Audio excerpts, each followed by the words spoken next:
اس کے علاج میں کیا کیا کچھ ہے؟ سب سے پہلے تو یہی کہ اپنے فیملی سسٹم، فیملی ویلیوز، اس کی اہمیت کو سمجھیں. حضرت علی اکبر علیہ السلام سے کیا سیکھو جوانوں؟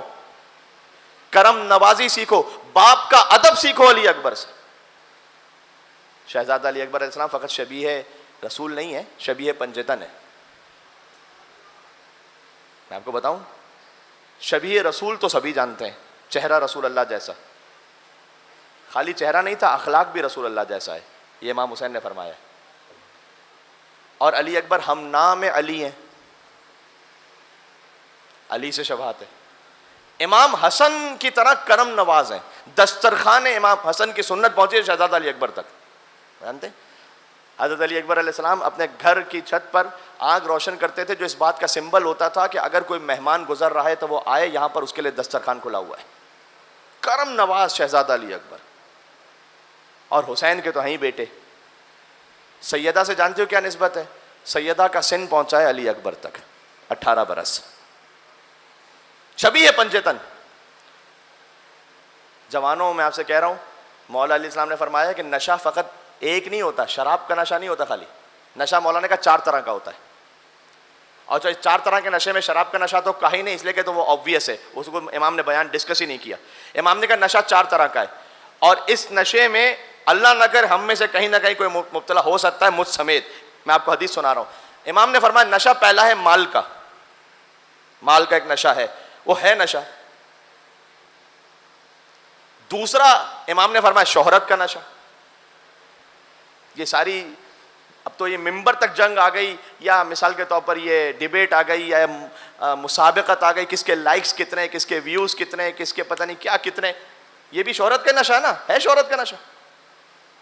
تو مال کا نشہ، شہرت کا نشہ، پھر فرمایا علم کا نشہ. علم کا بھی ایک نشہ ہے. ارے جتنا ہم جانتے اتنا تو کوئی جانتا ہی نہیں. خاندانوں میں تو ایسا بہت ہوتا ہے.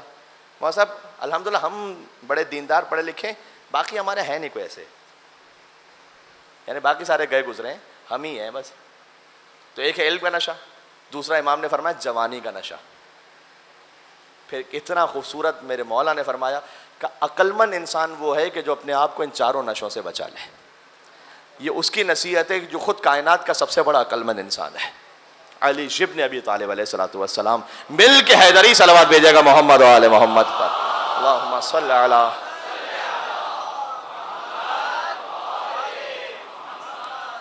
اس کے لیے آپ بھی اہتمام کریں اپنے بچوں کے لیے. ازدواج کا جلدی ہونا چاہیے. اب آج کا یہ موضوع نہیں ہے، میں اشارہ کر دیا فقط، میں نے اتنا کافی ہے. نکاح کی ایک سنت جو حضور نے فرمایا میری سنت ہے. ہاں، نکاح میں سنت، میری سنت ہے. جو اس سنت سے منہ موڑے گا اس کا مجھ سے تعلق نہیں ہے. یہ ایسی سنت ہے، حضرت موسیٰ علیہ السلام شعیب علیہ السلام کے پاس 10 سال تک محنت مزدوری کریں تاکہ وہ نکاح میں رہیں. اور زنا اتنا بدتر ہے کہ یوسف علیہ السلام 10 سال تک قید خانے میں رہیں تاکہ اس فعل حرام سے بچے رہیں. بدتر ہے. تو جو اللہ سبحانہ و تعالیٰ نے حلال کیا ہے اس حلال کو آسان کیجئے، اور بس اس میں کوشش یہ کیجئے کہ بزرگ اپنا کردار ادا کریں. اور میں جوانوں سے کہہ رہا ہوں کہ اے میرے محترم معزز جوانوں، میرے مولا علی نے فرمایا ہے کہ اے جوان، اگر تو نے اپنی جوانی میں بزرگوں کی عزت کی تو اللہ تمہاری بزرگی میں تمہیں کوئی ایسا جوان دے دے گا جو تمہاری عزت کرے گا. سبحان اللہ، سبحان اللہ. اس لیے احترام رکھو بزرگوں کو. مولا علی نے تو فرمایا کہ اپنے باپ کے آگے نہ چلو، اسے نام سے نہ پکارو، منع کیا. یہ ویسٹرن ورلڈ کا سسٹم، اس کا کلچر ہے کہ ڈائریکٹ فرسٹ نیم سے پکارتے ہیں، باپ کو بھی ڈائریکٹ نام لیتے ہیں. منع کیا. امام نے کہا بابا کہو، پاپا کہو، ڈیڈی کہو، جو بھی کہنا ہے کہو آپ، جو آپ، لیکن احترام سے پکارو. سبحان اللہ. اور پھر حضور مکرم نے فرمایا ہے کہ اللہ کو اس شخص سے بہتر کوئی شخص ہے ہی نہیں، اس جوان سے بہتر کہ جو جوانی میں توبہ کر لے. سب سے زیادہ اللہ کو پسند، سب سے زیادہ. اس لیے دیر نہ کریں، بلکہ حضور نے فرمایا کہ وہ جوان جو توبہ نہ کرے وہ اس نہر کی طرح ہے کہ جو پانی ہی نہ ہو جس میں. جوانی اللہ سبحانہ و تعالیٰ نے عطا کی ہے. اور یہ یاد رکھیے گا اس جوانی کا تعلق آپ کی اسپریچولیٹی سے بھی ہے، آپ کی فزیکل ہیلتھ سے بھی ہے. بعض لوگ گناہوں میں مبتلا ہو کر اپنی فزیکل ہیلتھ کو بھی خراب کرتے ہیں. یاد رکھیے گا جو آپ 20s میں اور 30s میں اور 40s میں ہیں آپ کی عادتیں, اس کا فائدہ آپ کو ملے گا 50s میں اور 60s میں اور 70s میں, جس طرح سے اپنے آپ کو آپ نے اسپرچولی اور فزیکلی مینٹین کیا. Very important. آپ کی توجہات مصائب سے پہلے چند فضائل کے جملے مجھ پر واجب ہے کہ میں کہوں. شبیں ایسی ہیں, وہ علی اکبر کہ امام حسین علیہ السلام کی سند ہے نا کہ اللہم اشہد علی ہؤلاء القوم قد برز الیہ غلام اشبہ الناس خلقا وخلقا ومنطقا برسول, جو خلق میں بولنے میں رسول اللہ جیسے ہیں, رسول اللہ جیسے ہیں. حضرت انیس کہتے ہیں کہ آفاق میں وہ ثانی سلطان عرب تھا. ثانی سلطان عرب رسول اللہ. آفاق میں وہ ثانی سلطان عرب تھا. بھئی ایک مہر نبوت ہی نہ تھی اور تو سب تھا.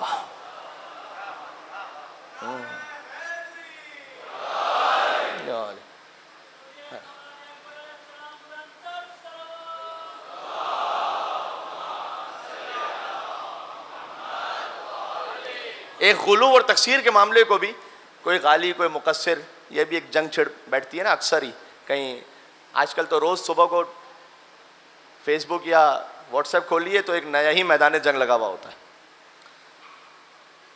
تو شہزادہ علی اکبر علیہ السلام میدان جنگ میں پہنچے, رجس پڑی اس شہزادے نے, کیا کمال کی. تو مرزا دبیر اسے اس طرح سے بیان کرتے ہیں, کہتے ہیں ماتھے کا عرق پاک کیا انگلی سے بارے, بلا تشبیہ پسینہ ہے چہرے پر, تو ماتھے کا عرق پاک کیا انگلی سے بارے, سورج نے کیے دور مہ نو سے ستارے. علی اکبر کا چہرہ چاند کی طرح ہے, اس کے اوپر پسینے کے قطرات وہ ستاروں کی طرح ہیں. خود علی اکبر سورج کی طرح ہے, سورج سے کیے دور مہ نو نے, سورج نے کیے دور مہ نو سے ستارے, اور حیدر کے لب و لہجے سے لشکر کو پکارے. وہ جلال حیدری ہے, حیدر کے لب و لہجے سے لشکر کو پکارے. علی اکبر آج جن کا ذکر کے لیے آپ یہاں تشریف لائے ہوئے, حیدر کے لب و لہجے سے لشکر کو پکارے. یا غافلو رتبے سے, یا غافلو رتبے سے کا ہمارے, کیا ہے رتبہ علی اکبر علیہ السلام کا؟ رتبہ کیا ہے؟ اہل بیت علیہ السلام کا رتبہ کیا ہے؟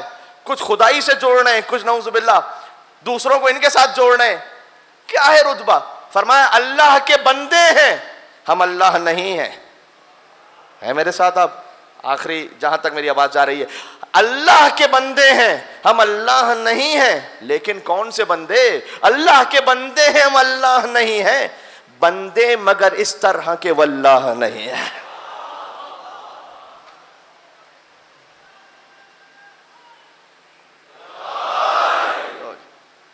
بندے مگر اس طرح کے واللہ نہیں. سبحان اللہ. اللہ تعالیٰ ہمیں شہزادہ علی اکبر علیہ السلام کی شفاعت نصیب فرمائے.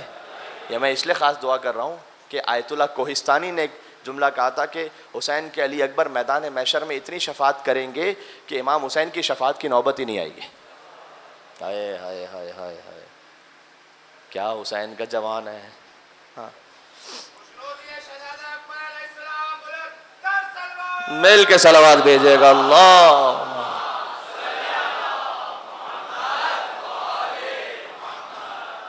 تو حضرت علی علیہ السلام کی سخاوت بے انتہا معروف ہے, کرم, اس لیے جو اللہ نے آپ کو عطا کیا وہ آگے پہنچانے والے بنے. اس کو بھی میں نے تسلسل میں بیان کیا تھا, اس لیے کہ ایک بڑی اہم صفت ہے کہ حضور نے فرمایا جو دے دیا ہے وہ رہ گیا ہے. یاد ہے آپ کو روایت؟ تو جو آپ دے دیں گے اللہ کی راہ میں وہ رہ جائے گا. یعنی اس کا مطلب ہے کہ اپنی جوانی بھی دیں اللہ سبحانہ و تعالیٰ کی راہ میں آگے, تو یہ رہ جائے گا, یہ نعمت رہ جائے گی, اور اللہ سبحانہ و تعالیٰ اس کا اجر عطا کرے گا, کمپنسیٹ کرے گا انشاءاللہ میدان محشر میں.